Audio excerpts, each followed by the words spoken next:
안녕하세요. 데이터 전처리와 데이터 시각화 강의를 진행할 강지영입니다. 이번 시간에 살펴볼 내용은 데이터 축소입니다. 데이터 차원 축소하는 방법, 그리고 인스턴스 축소하는 방법에 대해서 살펴볼게요.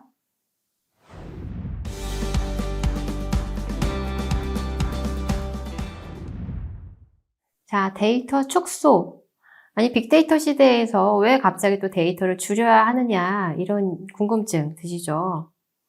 자, 데이터 축소를 해야 하는 이유 설명드릴게요. 자, 방대한 양의 데이터를 분석하는 데에 아무리 고성능 PC를 사용한다고 하더라도 많은 시간이 소요가 됩니다. 그리고 실용적이지 못한 분석이 될 수도 있어요. 그래서 무조건 양이 많다고 항상 좋은 결과를 얻는 게 아닐 수도 있기 때문에 양질의 데이터, 딱 핵심만 분석을 해서 우리가 시간은 줄이지만 좋은 결과를 얻어보자. 그런 취지에서 우리가 데이터 축소를 고민하게 되었습니다. 그리고 데이터 저장하는 거 다 비용이잖아요. 그렇기 때문에 우리가 핵심이 되는 그런 데이터만 남겨둔다면 비용도 절감할 수 있어요. 자, 그러면 핵심이 되는 데이터 도대체 어떻게 찾아내는지 데이터 축소 기법 살펴보도록 하겠습니다. 자, 먼저 축소하는 방법에 도메인 지식이나 상식을 사용을 해서 축소할 수 있겠죠.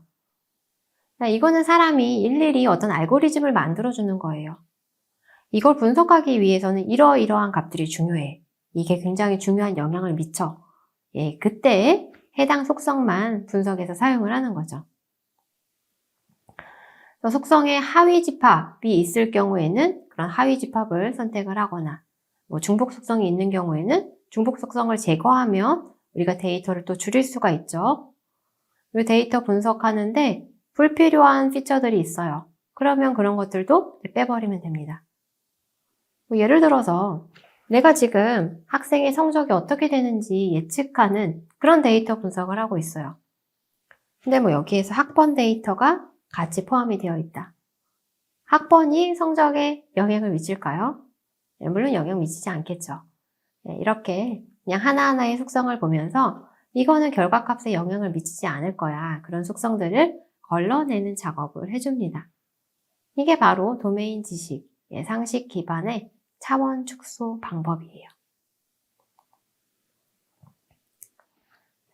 데이터를 축소하는 방법, 데이터를 줄이는 방법은요, 크게 두 가지 측면에서 볼 수 있어요.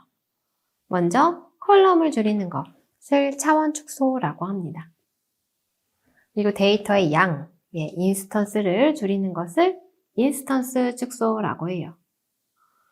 그래서 각각의 측면에 따라서 차원 축소는 어떻게 하고 인스턴스 축소는 어떻게 하는지 살펴보겠습니다.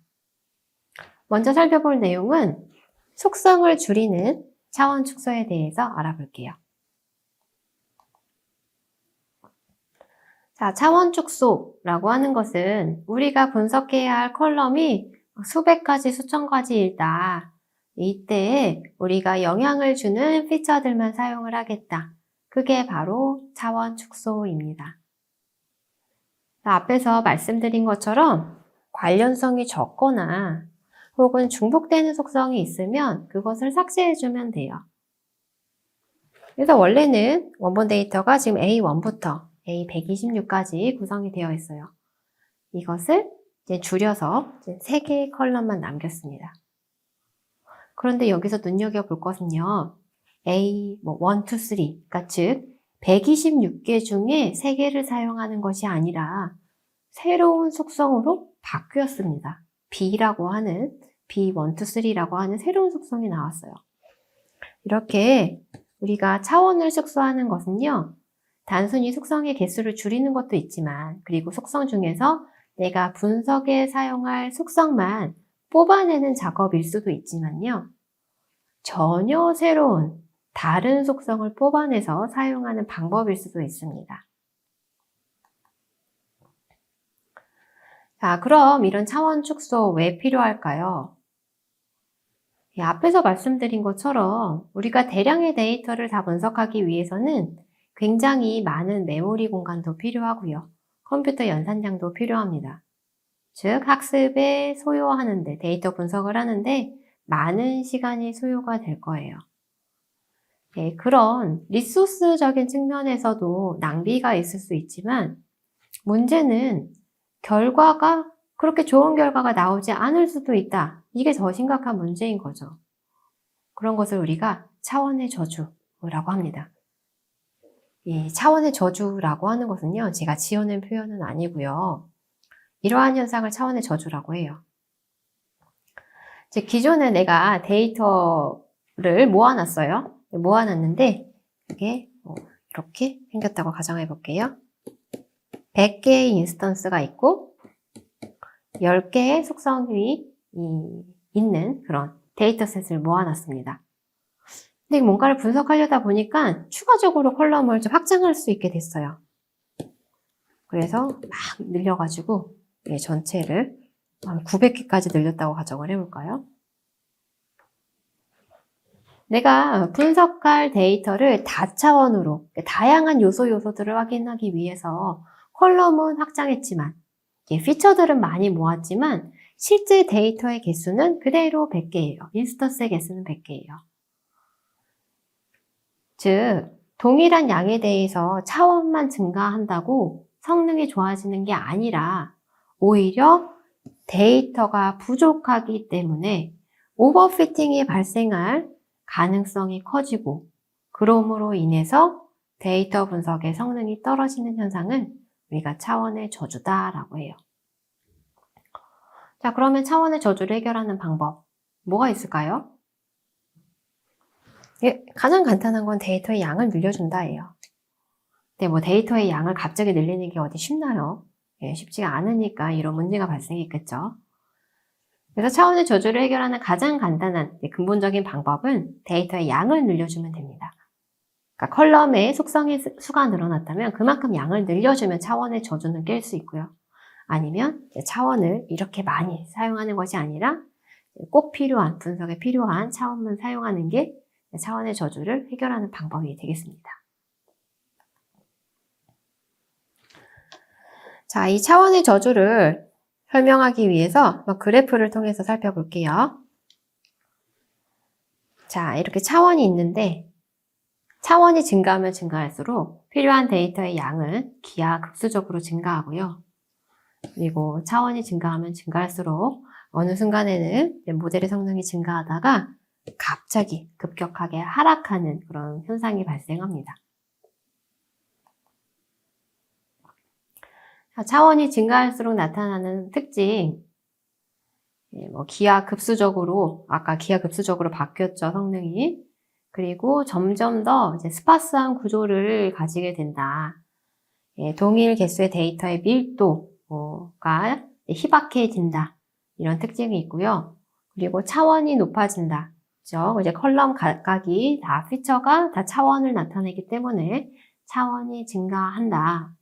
그리고 분명히 이제 1000개라고 했지만 1000개 중에 분명히 똑같은 녀석이 있을 거예요. 더 높은 상관관계를 갖는 컬럼들이 존재할 것이다. 그러므로 인해서 신뢰도가 떨어지는 그런 특징이 존재합니다. 그러면 어떻게 차원을 축소할 수 있느냐? 첫 번째, 피처를 선택한다. 1000개가 있으면 그 1000개 중에서 필요한 것만 남기고 나머지는 빼버리는 거예요. 그게 바로 피처 셀렉션, 피처를 선택하는 것입니다. 그 다음으로 또 살펴볼 수 있는 게 피처 익스트랙션. 이 1000개를 그대로 사용하는 게 아니라 이 중에서 내가 분석할 결과값을 도출하는데 핵심이 되는 요소가 있을 거야. 그것을 그대로 뽑아내는 게 아니라, 그러니까 1000개 중에서 몇 개를 뽑는 게 아니라 이것을 다른 형태로 변환을 해서 다시 표현을 하는 거예요.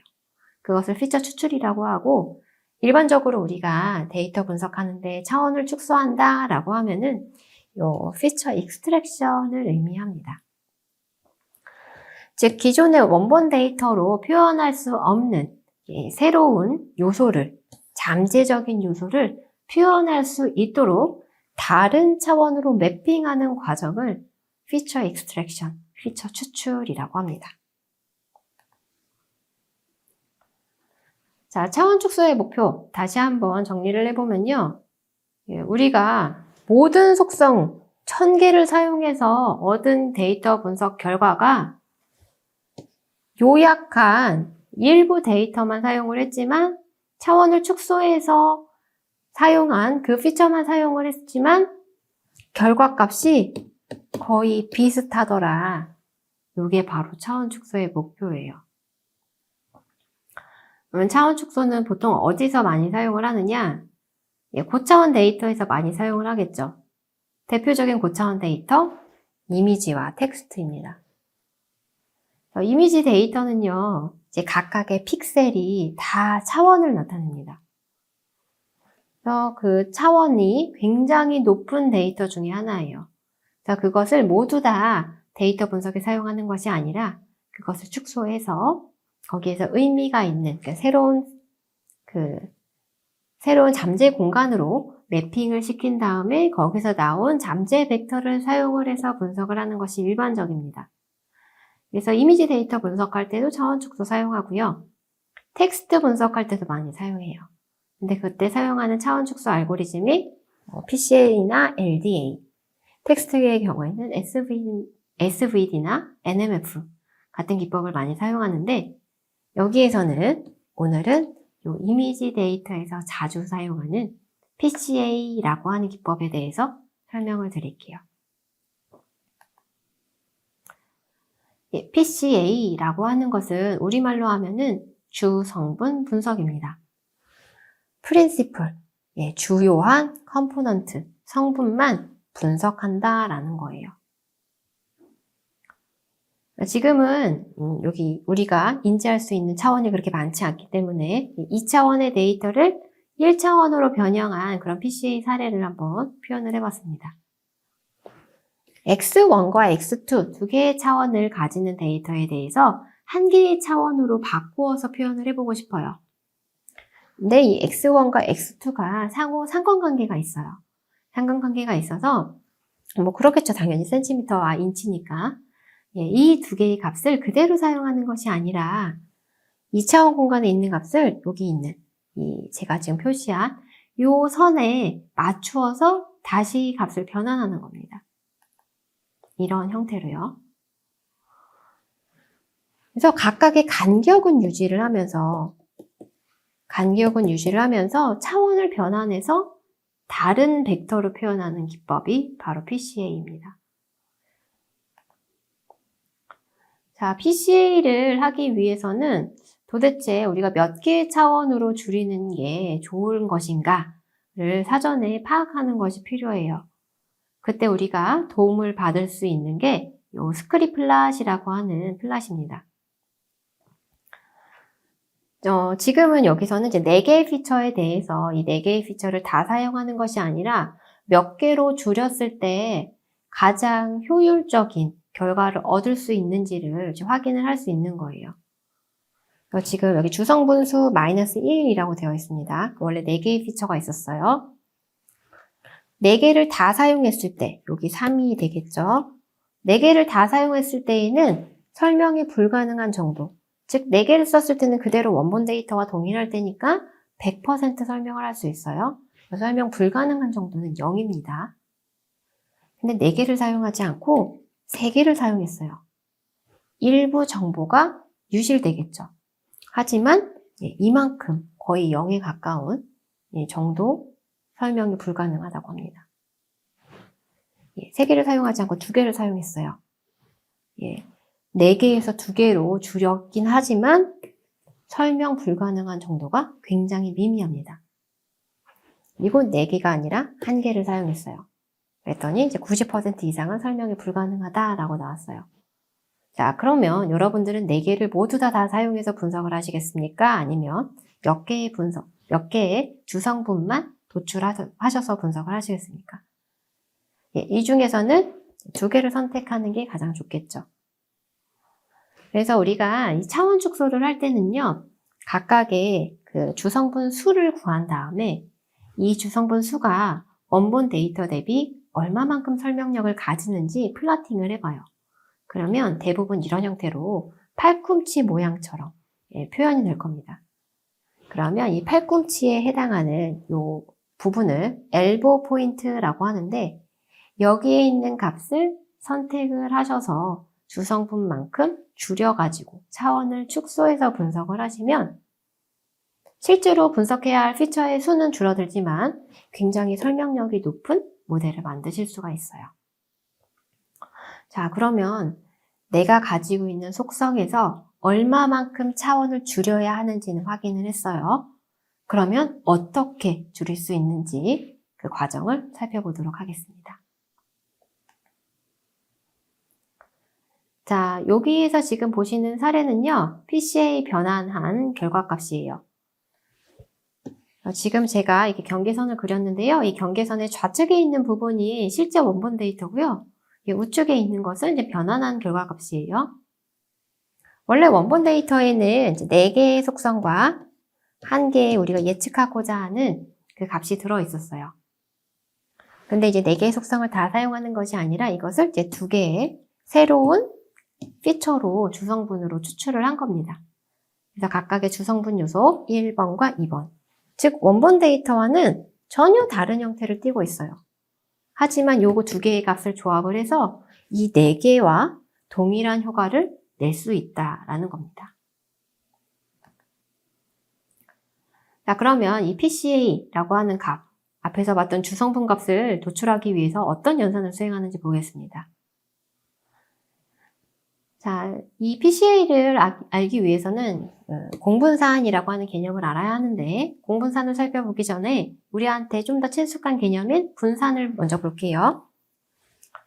분산이라고 하는 것은 한 개의 차원에 대해서 이 데이터가 얼마만큼 분포가 되어 있는지 이 변동을 측정할 때 사용하는 통계 지표죠. 근데 이 지표가 1차원 데이터가 아니라 이 2차원, 다차원의 벡터에 대해서 얼마만큼 값이 변동이 되는지를 확인을 하려면 공분산이라고 하는 값을 사용을 해야 하고요. 이 공분산이라고 하는 것은 이제 원본 데이터와 평균값, 뮤라고 표시되어 있는 값을 사용을 해서 아래에 나와 있는 수식을 통해서 구할 수가 있어요.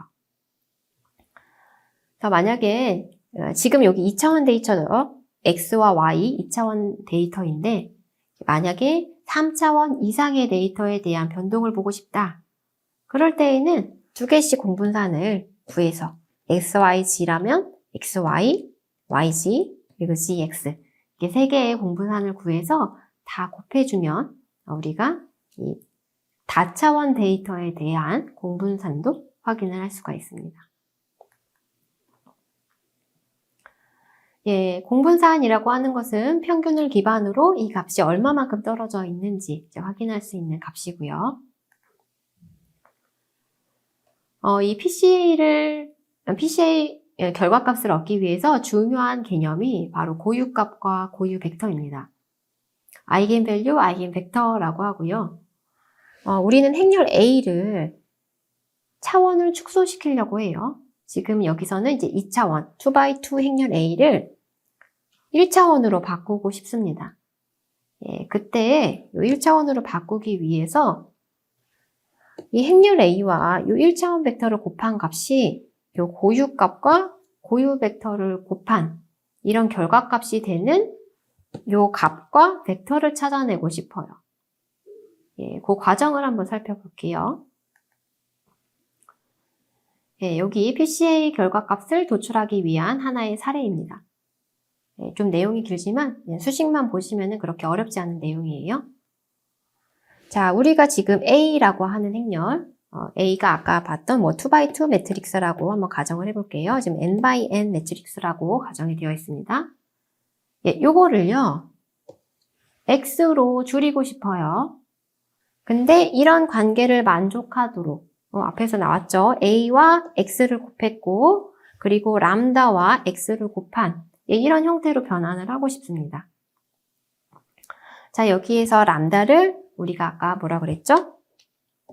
아이겐밸류, 고유값이라고 했고요. X를 예, 아이겐벡터, 예, 고유 벡터라고 했습니다.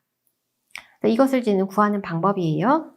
그래서 이거를 구하기 위해서 이런 특성 방정식을 세우고요. 여기서 i라고 하는 것은 이제 1, 1, i라는 행렬은 1, 0, 0, 1 이런 형태로 구성이 된 매트릭스입니다. 요거를 이제 사용을 해서 이 캐릭터리스틱 이퀘이션을 증명해 보도록 할게요. 예시로 a 벡터를 -5, 2, 2, 2라고 하는 값을 사용해 보겠습니다. 요 값을 차원을 변경해서 1차원으로 표현하고 싶어요. 자, 거기에서 이제 마이너스 람다의 i를 사용을 하니까 여기 람다, 0, 0, 람다 이렇게 들어가겠죠?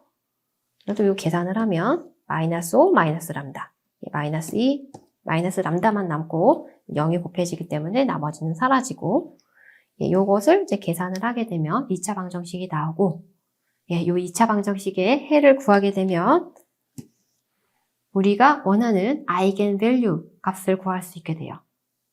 아이겐밸류를 구하면 아이겐벡터도 구할 수 있겠죠. 그래서 이러한 과정을 거쳐서 우리가 고유값과 고유 행렬을 구하게 되고 기존의 2차원 벡터를 1차원의 형태로 표현을 할 수 있게 됩니다. 그거를 이제 정리를 해보면 이렇게 돼요. 먼저 공분산을 계산하고 고유 벡터, 고유값 계산한 다음에 변환 행렬 생성해서 그것에 의해서 이제 선형 변환을 해줍니다. 이게 이제 PCA 주성분을 추출해내는 과정이에요.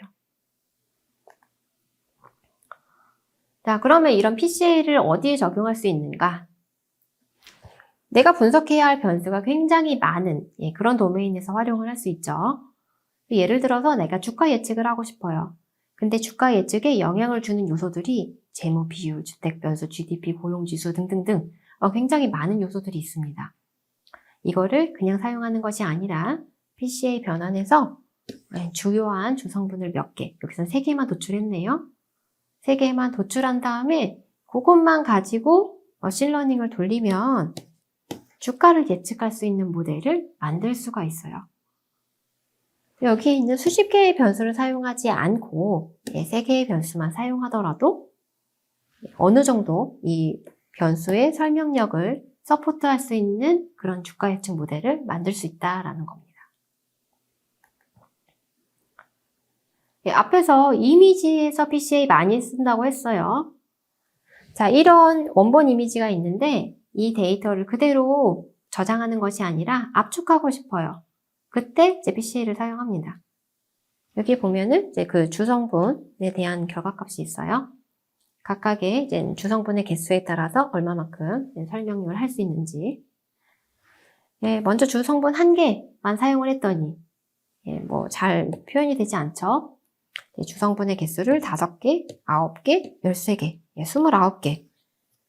여기 각각의 픽셀 값들이 다 차원을 의미하는데 그것을 이제 29개의 주성분만 사용을 해도 원본 데이터와 거의 유사한 형태의 데이터를 표현할 수 있는 것을 확인할 수가 있습니다.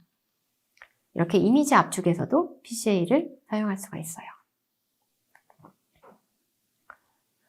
자, PCA 이렇게 보면 굉장히 좋은 방법 같죠? 이 PCA를 적용할 때 주의사항이 있습니다. 데이터를 바꿔주는 거예요. 즉 원본 데이터를 다른 차원의 데이터로 표현하는 거기 때문에 원본 데이터에 대해서 다시 복원을 할 수가 없습니다.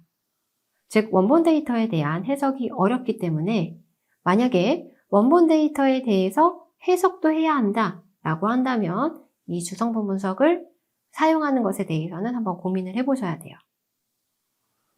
그리고 어쨌든 데이터의 차원을 줄이는 거기 때문에 데이터에 손실이 발생할 수 있습니다. 즉 일부 정보가 누락될 수 있다는 점 반드시 기억을 해주시고요. 그리고 PCA 변환하기 위해서는 반드시 모든 변수를 수치형 변수로 변환하시고 표준화를 수행하셔야 합니다. G스코어 변환하셔야 돼요. 이 PCA라고 하는 것은 이 데이터가 지금 정규 분포에 있다라는 것을 가정하고 그 다음에 차원을 축소한 거기 때문에 반드시 사전에 평균은 0, 표준 편차는 1로 맞춰주는 스케일 변환 과정을 거치셔야 합니다.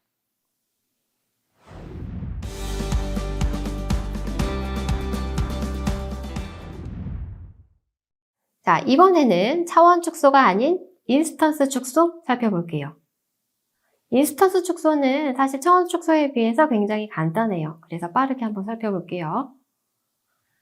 자, 이번에는 속성의 수가 아니라 단순히 이 개수, 전체 개수를 줄이는 겁니다. 그러면 데이터의 양이 많다면 그 중에서 내가 원하는 것만 뽑으면 되겠죠. 그래서 이 숫자를, 인스턴스의 개수를 감소시키는 개념이고요. 감소하는 방법에는 크게 이렇게 두 가지 관점으로 나눠서 봤는데 실제 사례를 보면서 설명드리는 게 훨씬 더 이해하시기 쉬우실 거예요. 먼저 버킷을 사용한다. 이 버킷을 사용해서 우리 데이터 변환하는 이야기 굉장히 많이 했습니다. 히스토그램이라고 하는 시각화 방법이 바로 버킷을 사용해서 데이터를 표현하는 방법 중에 하나죠. 우리가 앞에서 이제 비인이라고 하는 개념에 대해서 한번 말씀드린 적이 있는데요. 전체 데이터에 대해서 어떤 구간을 나누고 그 구간은 이제 사람이 어떤 일정한 개수에 따라서, 밀도에 따라서 나눌 수도 있고 아니면 특정 값을 기준선으로 사용할 수도 있습니다. 이렇게 이제 동일한 빈도수나 너비를 기반으로 빈, 버킷을 생성한 다음에 거기에 해당하는, 그 깡통에 해당하는 값들을 넣어주는 방법. 예, 그런 방법으로도 전체 데이터 개수를 줄일 수가 있습니다. 자, 원래 원본 데이터가 이렇게 되어 있어요. 1부터 30까지 다양한 숫자가 들어 있습니다. 그것을 이제 버킷에다가 담았어요. 근데 이 버킷의 사이즈가 좀 작아요. 두 개씩 1부터 3, 3부터 5, 5부터 7 이렇게 담길 수 있도록 버킷을 구성했습니다. 어쨌든 전체 개수보다 값이 줄어들겠죠. 반으로 줄어들어서 표현이 될 거예요. 이번에는 이제 버킷을 굉장히 늘렸습니다. 그러면 이제 동일한 데이터셋이 우측과 같이 표현이 돼요. 이렇게 버킷을 사용해서 인스턴스를 축소할 수도 있고요. 버킷을 사용을 해서 인스턴스를 축소를 하면 이산화, 어떤 특정 카테고리의 값을 가두는 효과를 줄 수 있습니다. 그래서 굉장히 이해하기가 수월해요. 그리고 특정 분기점, 뭔가 이제 기준이 되는 그런 연도라든지 그런 값이 있을 수 있잖아요. 그런 값에 따라서 값이 확확 바뀌는 경우에는 굉장히 유리하게 적용이 됩니다. 그래서 특정 분기점 이후에 데이터가 나뉘는 경우에 유용하다. 그리고 회귀 모델의 경우 오히려 모든 데이터를 활용하는 것보다 예측력이 강화되는 사례도 있으니까 버킷을 활용한 인스턴스 축소 방법 기억해 두시고요. 이번에 살펴볼 그 사례는 셀러리와 에이지 두 개의 수치형 데이터에 대해서 버킷을 적용한 사례입니다. 여기서 셀러리는 2000부터 2900 그리고 2900부터 3800 5600, 6500 이런 식으로 이제 버킷을 나눴네요. 그래서 이제 원본 데이터를 이렇게 이제 구간을 나누어서 버킷을 사용해서 우리 계층화했고요. 에이지도 마찬가지로 값을 변환을 했습니다. 이번에는 개념 계층이에요. 아까는 우리가 하나의 차원에서 깡통을 생성을 했다면, 버킷을 생성을 했다면 이번에는 그 깡통을 하이어러키를 갖춰서 생성을 하는 겁니다. 그래서 0에서 100, 100에서 200 이렇게 촘촘하게 깡통을 나누고 그것을 또 담을 수 있는 상위 깡통을 만들고 0에서 200, 200에서 400 이런 식으로 계층을 둬서 우리가 인스턴스를 축소할 수도 있어요. 그리고 애초의 개념이 이제 계층을 가지는 그런 개념을 가진 경우, 그런 경우에는 또 이렇게 또 계층을 나누어서 우리가 차원을 축소할 수 있겠죠. 원래 주소라고 하는 컬럼에 동에 대한 값이 들어있었어요. 서울시, 강서구, 마곡동 이런 데이터가 들어있었다. 근데 나는 이것을 이제 마곡동이라고 하는 세부 단위로 사용하지 않고 강석으로 묶어서 쓸래. 아니면 이렇게 개념 계층이 나뉘어졌다면 한 뎁스 더 올라가서 서울로 묶어서 쓸래. 그러면 점점 더 인스턴스의 수가 줄어들겠죠. 그 다음 이제 살펴볼 인스턴스 축소 방법은 샘플링입니다. 이거는 이제 1000개의 데이터가 있으면 1000개 중에서 랜덤으로 우리가 로또 뽑듯이 그냥 뽑아내는 거예요. 그래서 데이터 일부를 내가 샘플링 하는 것을 이렇게 뽑아내는 것을 샘플링이라고 합니다. 또 데이터가 많으면 정확도가 올라갈 수는 있지만 처리 속도가 느려지는 단점이 있어요. 그때에는 우리가 데이터를 샘플링해서 일부 데이터만 활용할 수도 있습니다. 또 추출하는 방법에 따라서 다양한 샘플링 기법이 있어요. 단순 랜덤 샘플링, 층화 샘플링. 단순 랜덤은 그야말로 여기 20개가 있다면 20개 중에서 5개 뽑아줘 하는 게 단순 랜덤이고요. 층화 샘플링이라고 하는 것은 내가 지금 분석할 데이터가 범주가 나뉘어져 있어요. 남성, 여성, 혹은 어떤 A 직군, B 직군, C 직군, D 직군. 근데 그 비율이 서로 달라요. 그러면 그 비율을 유지한 채로 내가 샘플링하고 싶을 때 먼저 범주를 구분하고 그 다음에 그 개수에 맞게끔 샘플링하는 게 요 층화 샘플링입니다. 이거는 굉장히 극단적인 사례인데요. 10억 개 중에서 내가 1000개 뽑는다. 근데 진짜 랜덤하게 뽑았는데도 불구하고 남성 쪽에서만 다 나왔어요. 그러면 데이터 분석 결과가 이상해지겠죠? 그래서 이렇게 카테고리가 있는 데이터의 경우에는 먼저 카테고리를 나눈 다음에 그 다음에 랜덤으로 샘플링을 해주어야 합니다. 그때 적용하는 그 기법이 층화 샘플링이에요. 그 다음은 이제 복원 추출, 비복원 추출. 한번 뽑은 데이터는 다시 사용을 하느냐, 사용하지 않느냐의 개념입니다. 자, 지금까지 데이터 축소하는 방법에 대해서 설명드렸어요. 우리가 데이터는 이제 컬럼, 그리고 차원, 그리고 인스턴스 이렇게 두 개의 축으로 데이터를 분석할 수 있는데 피처의 수를 줄이는 것을 차원 축소, 그리고 데이터의 양을 줄이는 것을 인스턴스 축소라고 했습니다. 그래서 각각의 축소 기법을 적용하면 데이터 분석의 성능을 증가시킬 수 있으니까요. 잘 활용해 보시기 바라겠습니다.